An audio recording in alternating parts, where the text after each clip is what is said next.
Hello, नमस्कार सबको।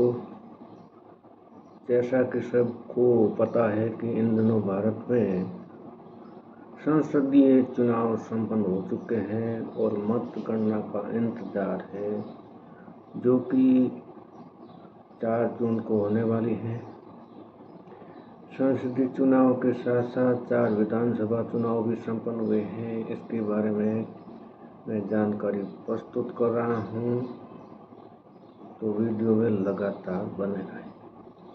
तो हर देश में शासन प्रणाली लगभग लोकतंत्रात्मक हैं। बहुत से कम राज्य हैं, कम स्टेट हैं, यानी राज्य पॉलिटिकल भाषा में, राजनीतिक भाषा में है वो देश को राज्य भी कहते हैं।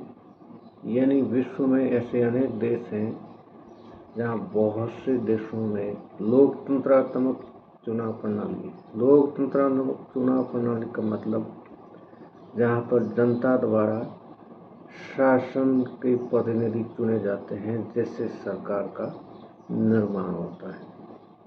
और विश्व में बहुत कम ऐसे देश हैं जहाँ पर है वो संसदीय चुनाव के माध्यम से वोटिंग नहीं होती, जहाँ राजतंत्रात्मक प्रणाली है। बहुत कम देश हैं। मिडल ईस्ट है, मध्य पूर्व एशिया है और कुछ देश हो सकते हैं, लेकिन बहुत से देशों में लोकतंत्रात्मक चुनाव प्रणाली है। तो इसी के तहत हमारे देश में भी जब देश स्वतंत्र हुआ उस टाइम से है वो देश में है वो चुनाव हो रहे हैं। पहला चुनाव 1952 से हुआ 1952 से लेके अब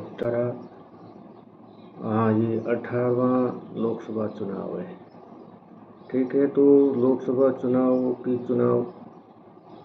की मतगणना है वो 4 जून को होने वाली है। तो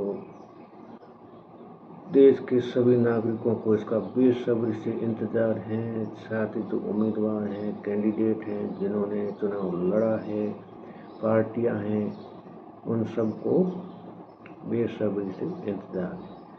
तो इस बात में मेरी सलाह यह है कि हमें वो वोट दे दिया, इसके बाद हमें इसे इतनी गंभीरता में नहीं जाना चाहिए। हाँ, इंतजार रहता है कौन जीत रहा है, कोई भी जीते, लेकिन हमें इस पचड़े में नहीं पड़ना चाहिए कि वो जीत गया, कैसे जीत गया। इस तक लोगों के बीच में तकरार नहीं होनी चाहिए। और कोई भी पार्टी जीते, कोई भी उम्मीदवार जीते, वो देश हित में ही कार्य करता है। कभी किसी पर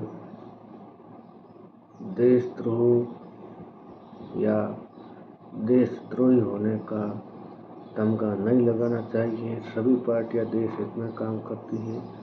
ये जो देशद्रोही होती या देशद्रोही नागरिक होता तो उनको चुनाव लड़ने का अधिकार नहीं होता और चुनाव में खड़े होने का अधिकार नहीं होता और वोट देने का अधिकार भी नहीं मिलता यदि कोई भी देश का नागरिक नहीं है।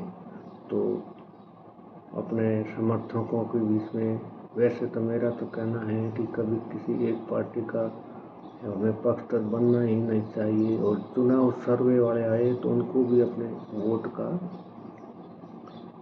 बताना नहीं चाहिए कि उन्होंने किसको दिया है। और ये लोग जो एग्जिट पोल वगैरह करते हैं, जो एग्जिट पोल आए हैं, तो उन्होंने कभी किसी से जानकारी ली हो सकता है, लेकिन जहाँ तक मेरा सवाल है, उन्होंने मेरे से आज तक कितने भी चुनाव हुए और कितने भी एग्जिट पोल हुए, कभी ये नहीं पूछा गया कि आपने किसको वोट दिया। तो मैं तो इन कोई विश्वास नहीं करता हूँ एग्जिट पोल पे। एक्चुअल में एग्जिट जो मतगणना होती है उसी दिन परिणाम आता है और उससे स्पष्ट होता है कि किसको कितनी सीटें मिलती, कौन कहाँ से जीता है।